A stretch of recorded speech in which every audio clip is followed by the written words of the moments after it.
The Man Everybody Was Afraid of, a Dave Brandstetter mystery. Book 4 in the series. Author Joseph Hansen. Publisher Open Road Integrated Media, New York. Narrator Eric Aust. Chapter 15. The small green room had a wide window outside it. A bright green steel slat sliced the sunlight that beat in. It was hot, and the cold air that fell from a ceiling grill was no match for it. A uniformed officer took handcuffs off the wrist of a frail-looking black boy in a beard and a fake leather jacket. The officer left the room, pulling the door shut after him. The boy sat on a green steel chair at a green steel table where someone had left a stained and crumpled paper napkin, a half cup of curdled white coffee, and the bones of a supermarket barbecued chicken in a throwaway tin pan. The boy tried to see Dave against the window glare, but gave up and looked at the man seated across from him at the table. The man had a broken nose and shoulders that strained the fabric of his shirt. His collar was unbuttoned, the knot of his tie dragged down, his eyes were bloodshot, and he needed a shave.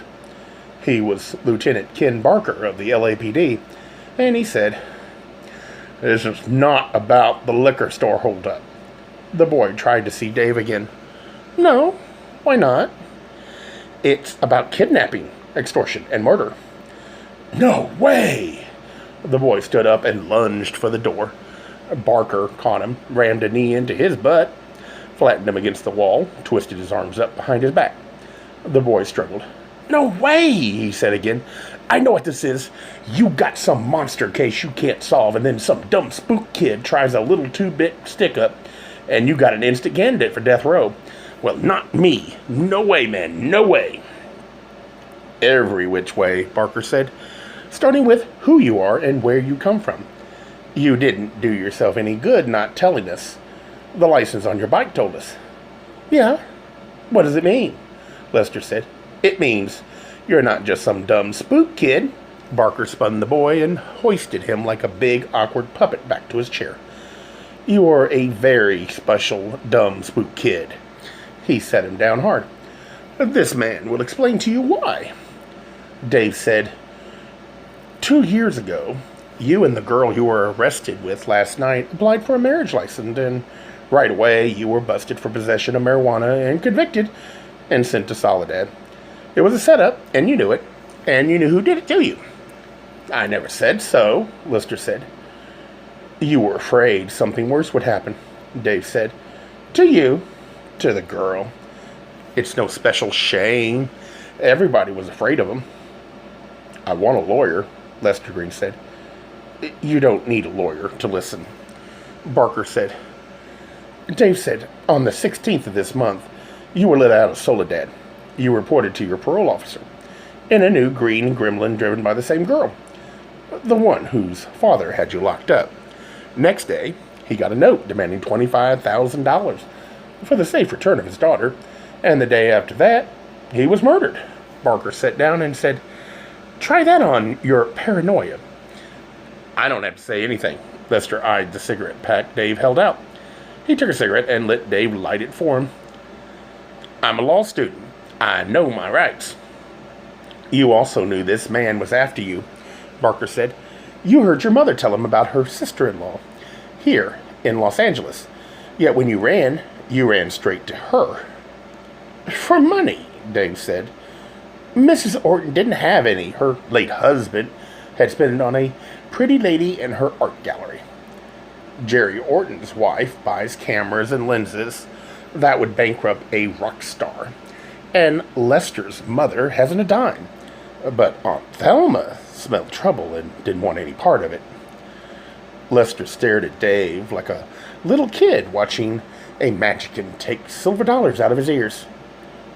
"That makes it right," Barker asked, "to then go out and knock over a liquor store practically next door." "It wasn't his idea," Dave said. "It was Anita's. She wanted to go home. She was tired of the game. All that had kept her in it in La Calita was Lester's mom. All that made her run to L.A. was her brother. He told her to disappear for a while." "Is she all right?" Lester said. She'll always be all right, Dave told him. Barker said, as soon as she learned that we knew her identity, she phoned home, crying. Her mother is on her way down here, Dave said, to bail her out. Not you, her. I didn't write any note, Lester said. It wasn't written, Barker said. The words were clipped from a magazine and pasted on a sheet of paper. Dave said, I found the magazine yesterday in your mother's house. You know that you were there. Show me, Lester acted scornfully. You don't have any magazine. You don't have any note. I don't need them, Dave said. I have you. Why? The one who killed Orton is in jail. You don't think so, Barker said. Don't tell me what I think, Lester said. The lieutenant is right. Dave drew out a chair and sat next to Lester. The jacket with its zippers and bright little chains gave off a chemical smell.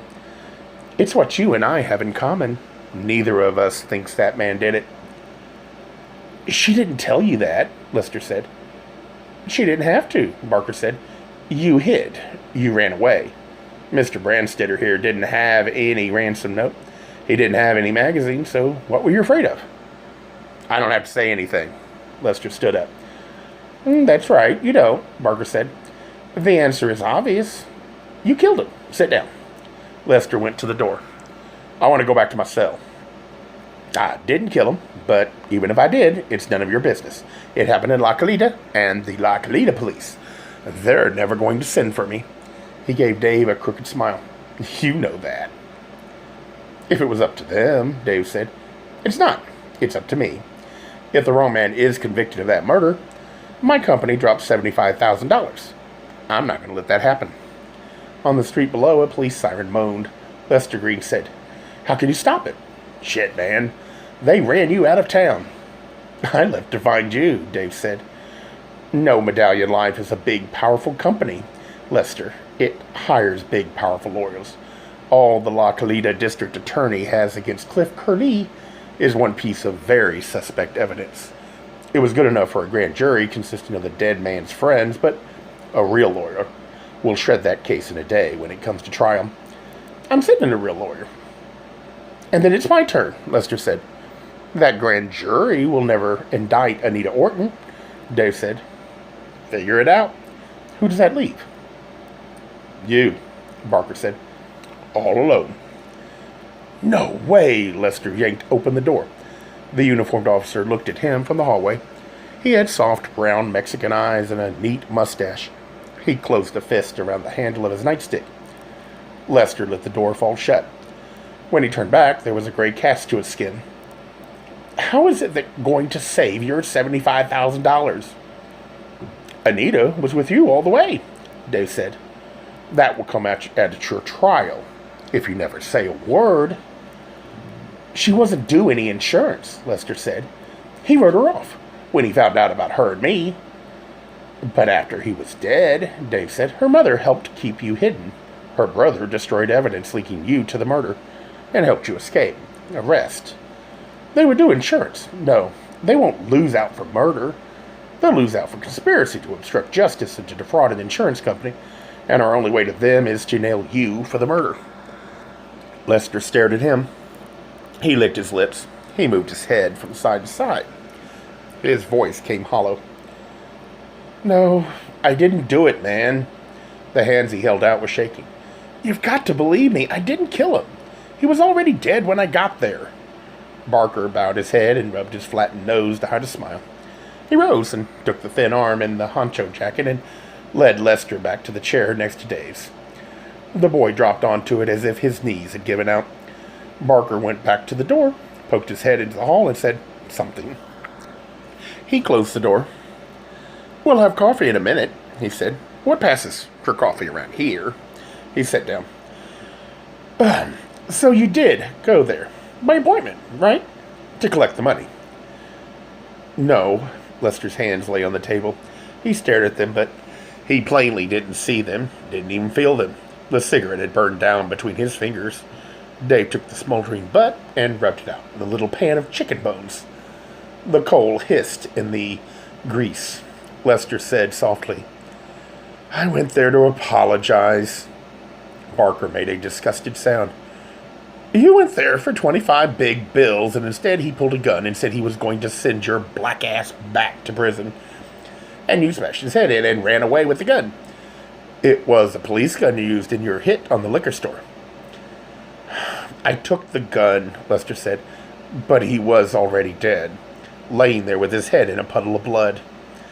It wasn't any gun did that. His skull was busted in. Shadows of pigeons flickered across the sunlit window slats.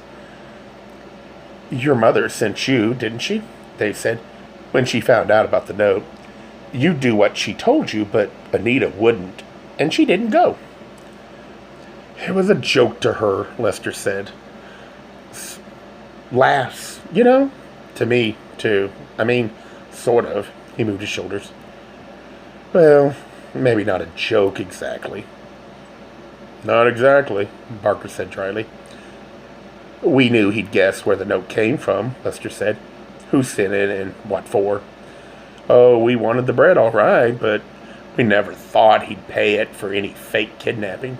He'd pay it to keep us from making him look like a fool to everybody. To shut us up. Get rid of us. Your mother didn't think it was a joke, Dave said. We told her we wanted to hide there because we'd gotten married and couldn't figure out how to tell him. I wondered why she let you sleep together. Then he came looking for me, told her about the note, and as soon as he left, she was after me with a broom. Small boy's smile twitched the corner of his mouth. You better believe it. She never quits.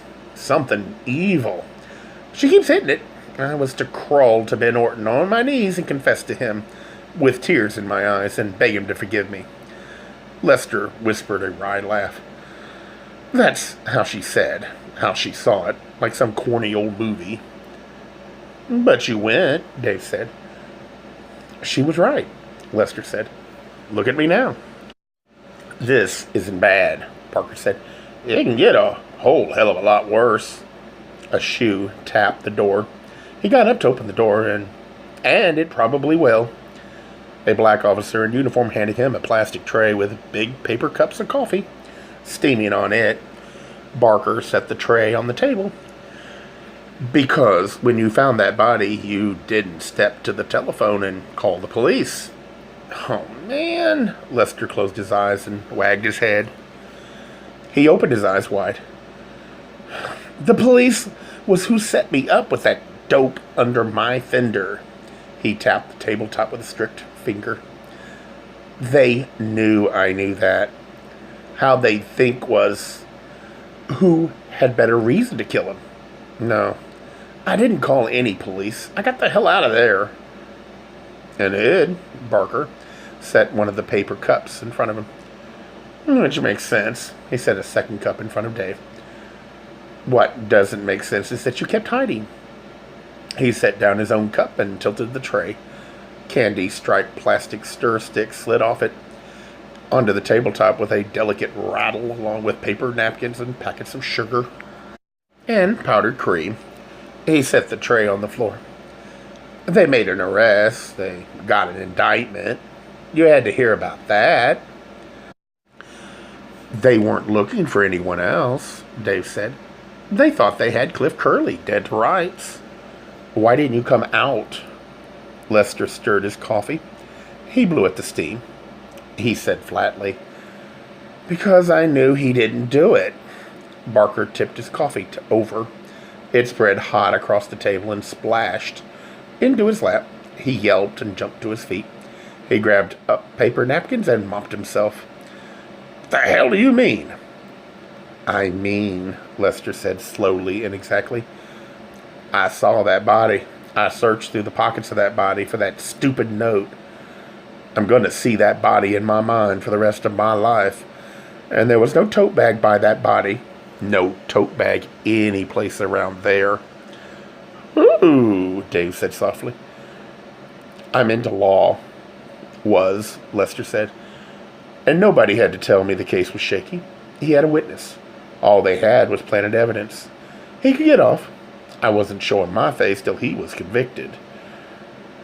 They did all right with planted evidence in your case, and any jury they picked would have seen him promise to kill Ben Orton on TV. Barker left off trying to dry his pants, sat down, and slapped the soggy brown wad of paper napkins on the table. Not good enough, Lester. Tell us the rest. The boy slumped in the steel chair and looked old. He sighed. Shit. All right. He eyed Barker glumly. I was seen. Barker showed smoky teeth. Lester said, like I say, I ran, slipped in the patio. It was wet. I ran up the hill, fastest way out of there. Dropped down the other side. There's the highway. When I got to the ridge, I looked back and a woman came out onto the patio. It was too soon. No way she didn't see me. Has she said so? Barker asked. Why should she? Lester said. Police didn't take me. They took Curly. But if they ever did take me... Dave frowned. Hold it. What woman? Mrs. Orton? Lester shook his head. It was pretty far, and it was starting to get dark, but it wasn't Mrs. Orton. Too tall and thin. She had a manila envelope under her arm, and she was carrying a can, like a gasoline can, you know? Only it was black. Anyway, she had red hair. A Gay Mysteries audiobooks. I think it is easy to hate a label, but a face humanizes the word. So this effort is twofold. To offer comfort to those like myself that your world didn't end because you don't fit into the view of acceptable society on both sides. And in hopes of helping those with family that are LGBTQ, that it doesn't mean we are aliens from the child they once knew. Reassure them so they can maybe be supportive at the same time, being true to their values.